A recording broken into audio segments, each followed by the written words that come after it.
Hello again, everyone, and welcome back to Reddit Aliens. I am John, and as always, thank you so much for being here.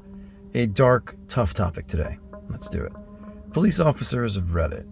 What was the most intense call you've ever been called out to? And how did you deal with the aftermath? Please remember to like, share, and subscribe. I was once called to the sudden death of a 3-month-old baby boy as an investigator. In my country, investigators are basically in charge of a crime scene, and we have to tell everybody else what to do, what pictures to take, what evidence to take, etc. English is not my first language, so I'm not familiar with the technical terms. I remember that nobody on the team wanted to go to the bedroom. Everybody was trying to somehow delay the inevitable, as if we could make this whole thing disappear. The whole family was there. The young mother and the slightly older father. Their flat was modest, but clean. You could see they were honest, hardworking people. I've never ever experienced such intense, silent sadness in my life, as if sadness was in the air and it made it thicker. The worst part was that despite all the circumstances and sadness, we still had to do our job. I felt I knew the mother had nothing to do with the death, but we still had to look for suspicious clues, anything that would suggest wrongdoing. I was trying to do it as subtly as possible, but I still felt like I was betraying these people. Their child had just died. It was the worst moment in their lives, and I felt like the intruder I was. Actually, scratch that. The worst part was that after we had finished documenting and the burial service came to take the baby away for an autopsy, the father asked me if they could say goodbye to their son. See how polite he was? Most people are yelling at us for a stolen purse, and then this guy comes up to me and politely asks me if he could say goodbye to his dead son. I remember both of them standing above the cradle, the absolute pain on their faces. After a short while, I had to pull them out of the bedroom because the mother was losing it. Yeah, that was the hardest. Who am I to order someone to leave their dead kid for the burial service to take away? How dare I? Well, I had to. The autopsy ruled out any wrongdoing. The baby died because of pneumonia in like 3.5 hours. It means he contracted the pneumonia and was dead 3.5 hours later. There was nothing the mother could do. She had to be sedated and was later taken to psychiatric care. I was angry at the end of the day, angry at life or God or whatever. It was just not fair, so not fair. These folks were good people, and even if they were not, nobody deserves to experience the death of their baby. Nobody. And how did I cope with that? I think I didn't. It was 2 years ago, but I still cannot comprehend the whole thing. I just put it away, like you put away things you have to keep but have no need for. As my older colleague said to me that day, this will stay with you for the rest of your life. I did realize, though, that this job truly changes you, and I understood why there are so many divorced cops. I came home that day and my girlfriend, now ex, who worked in a call center, started complaining to me how horrible her day was, because one of her colleagues was such a bitch. I just sat there listening to her thinking, you have no idea what a horrible day is, and felt the distance growing between us. Well, sorry for the long post. I never really talked about this to anyone, not in such detail. It actually helped, so thanks for listening. It wasn't all I ever saw, but certainly the worst. My career was effectively ended by a lady that got hit by a car. It basically ripped her whole face off except her eyes, basically from the nose down. You could see her vocal cords. She was convulsing on the ground, and a crowd of people were standing around her. I was first there, and she was still alive. There was absolutely nothing I could do for her at that point. It was obvious she was bleeding out. I got down on the pavement, cradled her in my arms, and told her she would be okay. Well, I tried to stop some of the bleeding. I knew I was lying, but I wanted her not to feel alone and scared when she died. She passed in my arms as the medics showed up. They worked on her for a bit, but they called it before the chopper landed. 2 weeks later, I quit. I've had severe PTSD since then.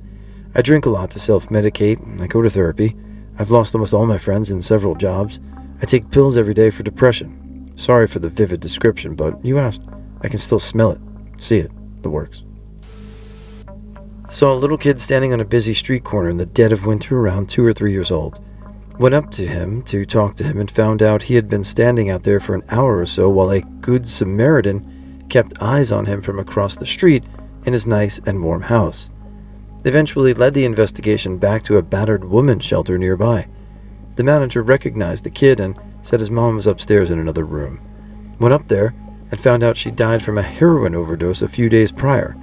Broke my heart to think that kid had been in that room with his dead mother for days with little food or water, probably crying that his mother wouldn't wake up or talk to him. To know whatever happened to him after that. Lost kids are common in my city, but this one wasn't just the forgetful tourist who didn't keep track of their kid while they snapped photographs everywhere. It was intense for a while, as we pulled resources from neighboring counties to put out the alerts for a priority lost child. It's funny, all the gunshot victims, car crashes, and violence never bothered me too much. I keep myself pretty detached emotionally. The most intense thing I've had to deal with was having to tell a mom her son had jumped off the Bay Bridge in San Fran and killed himself. I knew the family from prior contacts, and had been helping the parents deal with their 20-year-old son for a while. He had some major depression and bipolar disorder issues. Long story short, I felt incredibly invested in the family, and it killed me to have to be the one to tell her that her son was dead. The look on her face broke my heart. Just an EMT here, dropping off a bit of advice. First things, thank you to every single person that responds to emergencies. This is a fine question to ask on an internet forum where only those that wish to contribute will acknowledge it. This is not an appropriate question to ask a military member, policeman, fireman, or EMT in conversation. There are some people in this field that are grappling with truly horrendous things, and you would have no idea about it if they didn't tell you. Some have it handled and talk about it easily. Some are haunted by it and will never get over it. The latter group can be very upset by this question, and they may never tell you. I used to ask when I was new. I asked the wrong person. Didn't get yelled at. Dude didn't even say anything about it. The look he had on his face spoke more than enough. TL, DR. Some people don't want to think about those calls anymore. Be wary of your curiosity. Most intense situation I responded to. I was walking on a footbeat near the bar scene at about 0100. My car was parked nearby. 2 other officers on the road were responding to a vehicle prowl or suspicious person call. No big deal. Well, pretty soon I hear one of the officers get on the radio and request an ambulance. 2 reasons this was odd. The first being that they were just responding to a prowler. Second was the tone of the officer's voice. He was scared, and you could tell. I ran to my car and started heading that way. Moments later, he relays that his partner was stabbed in the neck. Oof, it took forever to get there, even though it was only about 2 miles away. Got there, and they had the effer in cuffs on the ground. Partner was standing up, holding a hand on his bloody neck, asking if anyone had a quick clot. Other officers got gauze on his neck, and medics showed up. I took the effer to jail, and he was booked for attempted murder. The way it played out was that they were doing an area search for a possible suspect when the guy ambushed one of the officers with a knife, cutting him in the neck and the hand. The officer fought with the guy and managed to get the knife away just as he was about to shoot the guy in the head. The knife barely missed the officer's carotid artery, and he was okay. We handled it the way we do every other serious call. We'd meet back at the office and debriefed. We talked about what happened, what we could have done different. We each had our own little holy shit moment, talked about the importance of not getting complacent, then we joked about it later. That morning I hugged my wife extra hard when I went to bed. Although I'm not a police officer, my father has been for 22 years, 3 years longer than I've been alive. As a child, I had always been intrigued by his stories, the good, the bad, and sadly the ugly. When I first read this one story came to mind. I was a junior in high school and my dad had the 3 p.m. to 11 p.m. shift. I was up when he got home that night, and something happened that I've never seen my father do in 19 years. My father, 6'3", 270 pounds, was uncontrollably crying. We all sat him down and tried to help him through it. The story starts out with him getting dispatched to an unconscious child, unknowingly what he was about to witness. When he arrived on scene, a mother had accidentally ran over her 3-year-old little girl, but stopped before it had completely killed the child. My father said all he could do was sit there with the baby in his arms, since no other responders were there, and I quote him here, "I've never felt so useless in my life, with that little girl in my arms, and her face and skull crushed in, with nothing to do but watch and pray for her." I still get upset remembering how distraught he was. All of these were pretty brutal. Sad, tragic, horrible. I don't think I could necessarily pick one, but kid stuff instantly gets me choked up, so sorry if my voice was cracking a little bit. This was a tough one, but hope you guys have a great day. EMS, not police, but I can shed a little light. I've done all kinds of calls. Domestics with beat up women, overdoses, drownings, you name it. One stuck with me. We just brought a woman in with trouble breathing. Everything was going okay. We dropped her off at the ER with no major issues. On the way out, a car comes pulling in. Guy in the car asks me where the ER is, pretty nonchalantly. Like the body in the passenger seat wasn't there. Kid is gasping for air, flailing back and forth. I yelled for my partner and over came the stretcher. I jumped in the back seat and grabbed his shoulders, and my partner grabbed his feet. I followed through the car, and as I'm coming through, the kid's head leans back and looks me right in the eyes, and he lets out a gasp of air. We were already at the ED, so we ran him right in and called a code and got CPR started on the table, he went. In just minutes, he had a weak pulse, and respiratory therapy was hooking him up to a machine. We eventually transferred him to a cardiac catheterization lab, where he died later that night. I just remember the gaze in my eyes when he let out his last breath. His father told us he was going back to rehab for booze, but never touched drugs. This was a clear overdose. Meanwhile, in the room, while the doctors are working to save his life, the man who brought him in admitted to being the father. He was fishing through his wallet and made a comment about how little money was in it. I'm not sure which one hit me harder, the look that kid gave me that day, or the total and utter lack of concern of the father. Any first responder sees shit frequently. I've been doing it for over 3 years. I completely understand why people suffer from PTSD and the like. This call was bothersome, but I didn't lose sleep over it, or any of my calls for that matter. Maybe I'm broken, but I get why people are on a short fuse. Next time you see a cop, firefighter, or EMT medic, cut them some slack. You never know what kind of shit they've been through.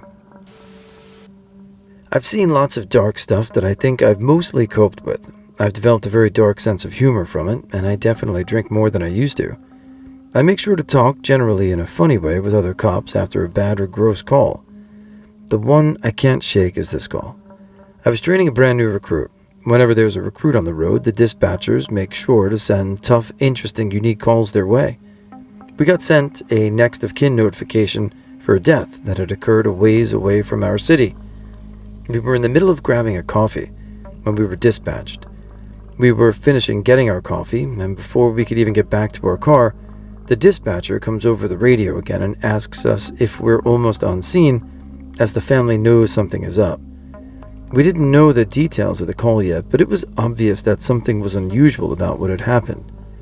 We get to our car, read the call, and found out that, while the family was visiting our city, the dad had committed suicide back home. The family had been called by other family back home and told to get back to the hotel ASAP and wait for the police. My recruit was doing well, so I let him know the responsibility of telling the family the bad news was his job. How else to get used to this shit? I told him that we would present the information as two pieces, the death and the suicide. The shock of both combined could lead to really bad results. We didn't know the method of suicide yet, but we didn't have time to find out as the family was freaking out back at the hotel. We show up and meet an obviously distraught family member outside the elevator. She walks us back to the room, longest walk of my life, and we sit down with the family, who are rocking back and forth with faces covered. My recruit then tells family that the dad has died. Holy shit, yelling, crying. It looked like my family hearing that my dad was dead. It was terrible. After a couple of minutes, things calm down and they ask what happened. My recruit then tells them that, though we have very little information, it looks like suicide at this point. FFF. Things went silent for a millisecond before exploding. Just exploding.